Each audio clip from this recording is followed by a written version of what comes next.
Welcome to Astro Weekly for the week of October 14th until October 20th.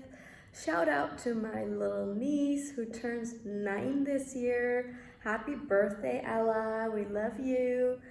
The week starts on Monday, October 14th, with the sun opposing Chiron and causing a T-square to Mars. This is an energy that we have been working since last week as well. And this is a bit of a triggering, ouch, painful kind of energy that digs up, triggers our deep childhood wounds, triggers some traumatic feelings, and it can really make us sensitive and easily hurt, both physically but mostly emotionally. So if you've experienced something like that last week, especially around the weekend, this is unfortunately something that continues at the beginning of this week, and actually kind of goes on into the full moon on Thursday, which is kind of the theme of this week.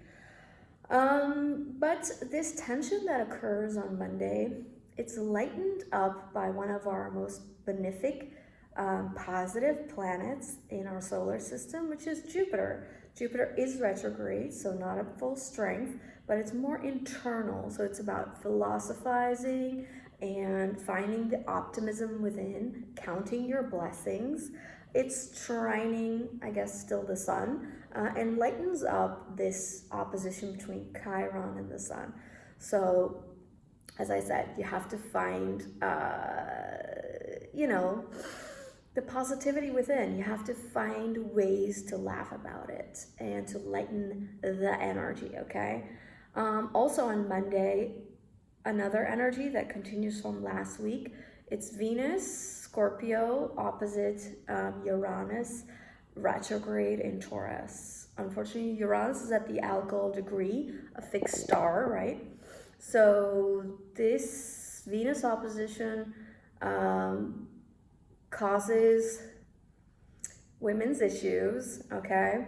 Potential for abuse energies and financial difficulties, as this is the financial axis between Taurus and Scorpio.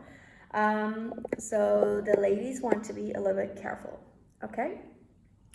On Tuesday, there is, that tension that we've been working with for quite some time, certainly a couple of days. The sun square Mars starts to fade away on Tuesday. So, we should find more vitality again, and the accidents prone energy that was in the air might, lighten up. So that's nice. And also Venus in Scorpio is trining Neptune, who's retrograde in Pisces on Tuesday. Now, this can go two ways. Because Neptune is retrograde, actually Neptune functions more clear. But it's still Neptune, right? So there is a danger with this trine, even though that's generally considered positive. But because it involves Neptune and Venus, this can cause deceit, cons. You might be conned easily, especially financially, because Venus is in Scorpio. Just unrealistic fantasies might be some of those difficulties as well. And at the same time, as I said, it can work positive, definitely, because, these are two very high loving energies, Venus and Neptune. So it could also mean a lot of romance or, very intense attraction, or I guess how I could sum it up slightly neutrally, I would say piercing truth. That's the energy of Neptune trine Venus. Thursday, we have a very hot and heavy full moon in Aries. That is because it's T-squaring Mars, but it's also T-squaring Pluto, so ultimately it's actually a grand cross. You know, we are being tested regarding our patience, and even though we might lose it, and it's very non-Aries to have patience, it's actually something we have to cultivate, okay? So try to be as patient as you possibly can, but the energies are very, very hot, very conflict-ridden. I guess on the positive end, I'd say we are called to express our sacred anger, to see that the sacred anger is fuel and passion. So do as you will. But honestly, that full moon is very intense, and nothing new, because actually we are in just very intense waters, I'd say, since the summer. You know, because of, it's related to Pluto being at 29 degrees of Capricorn, and the eclipses being pretty intense as well, that we have just come out of. Okay, on Friday, Venus moves into Sagittarius, a new energy regarding our feminine traits, you know, regarding beauty, but also finances. And this means, you know, we are a little bit more restless. We want to travel around and have a, you know, have an intense wanderlust. Interestingly, at the same moment that Venus moves into Sag, what she rules, Taurus, is where the moon enters into. Together, that forms a quincunx energy, so that's not very comfortable. You know, perhaps we want to travel the world and discover, accept that somehow that's difficult, or, you know, it requires some form of integration before that happens or something. But we should feel a little bit more excited, maybe. It also trines the North Node, which is promising, I'd say. So this helps, especially after that so intense full moon on Thursday, where a lot is revealed to us. You know, we can step into more leadership energy with this Venus in Sag trining the North Node in Aries. More leadership, more bravery, and, you know, kind of a teacher mentor energy. Maybe you're ready to learn more, discover more, or teach more. This would be an ideal time for that. Saturday, things are intensifying again. The sun starts to square Pluto in Capricorn. And that is kind of also making us T-square to Mars in the Crab. Now, this is on Saturday, where, you know, that opposition between Mars and Pluto, which lasts such a long time, it starts to form by Saturday. So that's kind of the theme of this weekend. Yeah, that's pretty heavy. What I can say about that is that probably, well, first, that square of Pluto and the sun, right? I feel that that is, well, the sun can represent authority, male figures, and, you know, that's kind of also what Pluto and Capricorn is, older male bosses.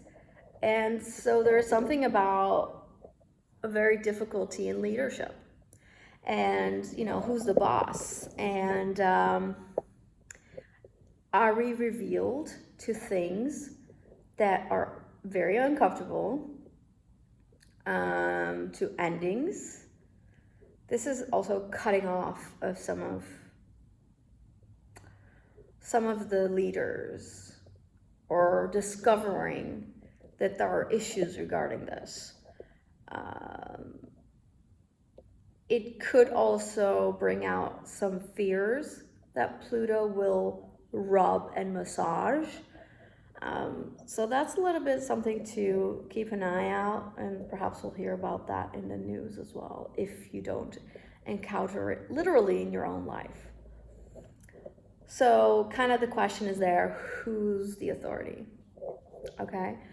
On Sunday, I would say it's very official that Mars in the Crab is opposing Pluto. Basically, Sunday is the start of a very long period. Why is it the start? Because Mars moves into a 5-degree orb, into a literal opposition. So we're talking about Mars opposite Pluto, okay? Because Mars is going to go retrograde December 7th.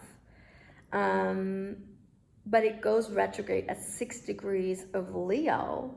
This is still in an opposition to Pluto, who moves very slowly and will be at the beginning of Aquarius. So because of that, this Mars opposite Pluto, which are very big players, big negative, potentially negative players in astrology, because they represent destruction, conflict,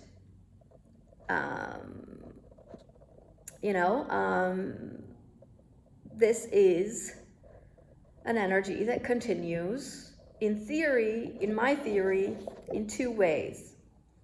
Definitely until January 14th, 15th, and 16th of 2025, which simultaneously is when the moon is in Leo, those 3 days, and interestingly goes over the Mars retrograde area, in Leo, and is opposite Pluto as well, that same moon, right? So that's very interesting about those dates. So basically, when on Sunday, October 20th, this opposition starts, it goes on until January 16th. Okay, that's roughly 3 months.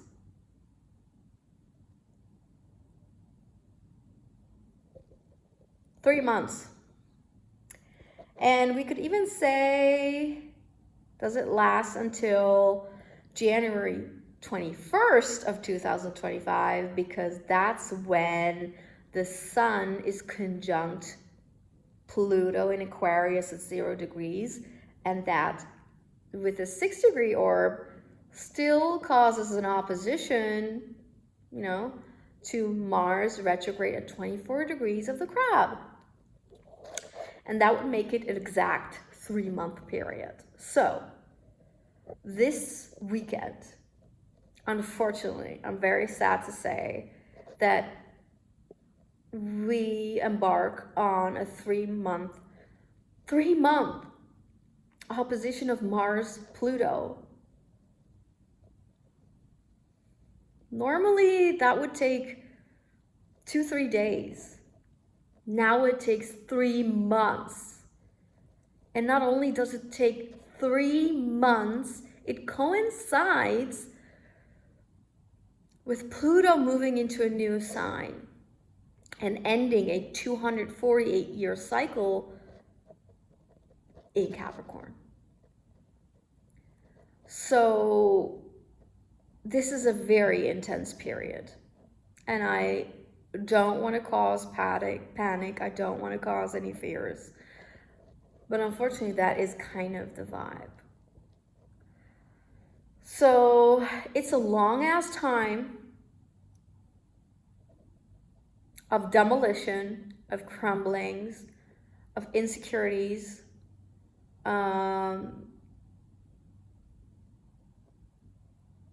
It's difficult. It really is. But I guess one positive thing is, oddly, Uranus in Taurus is lightening up this opposition.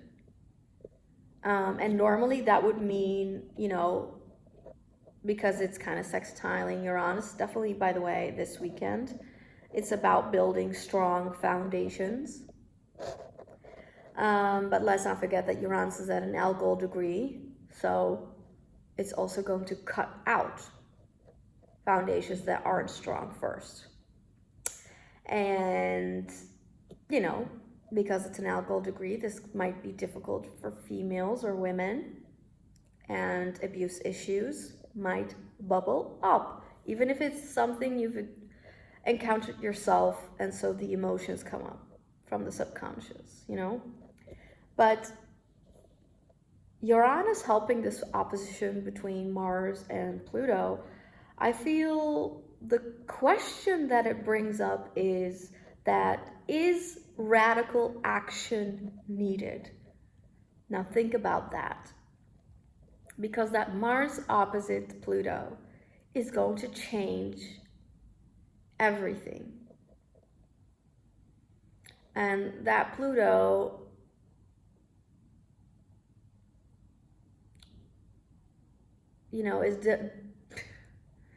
is causing destruction to everything Capricorn.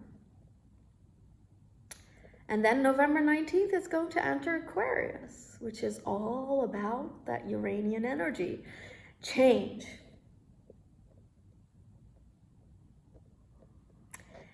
Change. In Taurus, it's financial change. It is earth changes. It is changes in our bodies, in our five senses.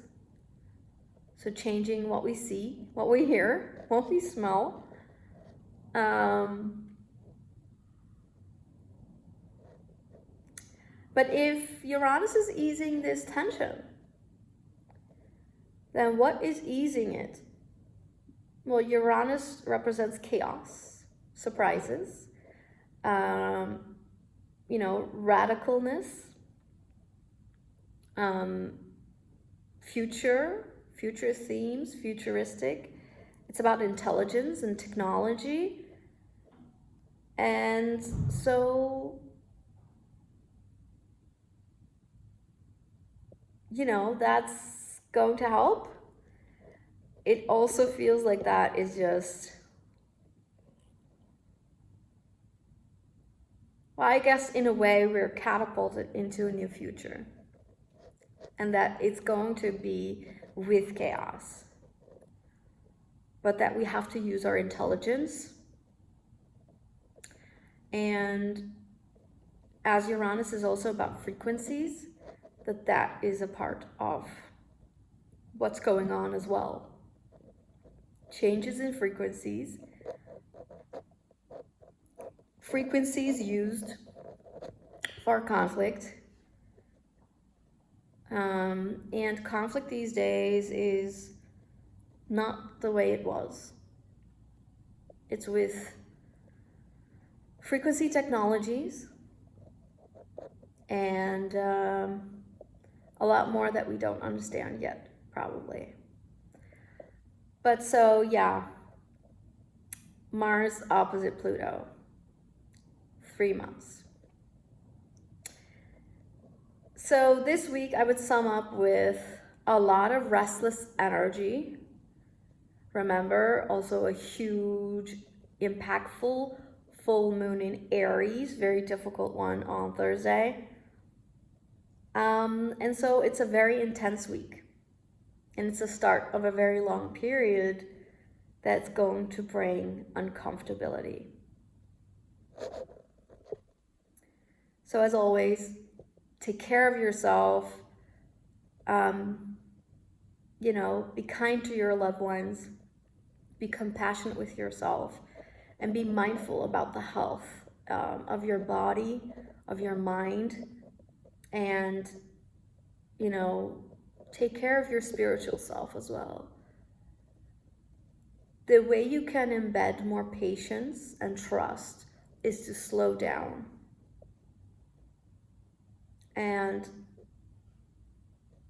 But this is probably a very fast week because there's a lot of Aries energy. There's a lot of, Venus moving into Sag, so the energy's fast.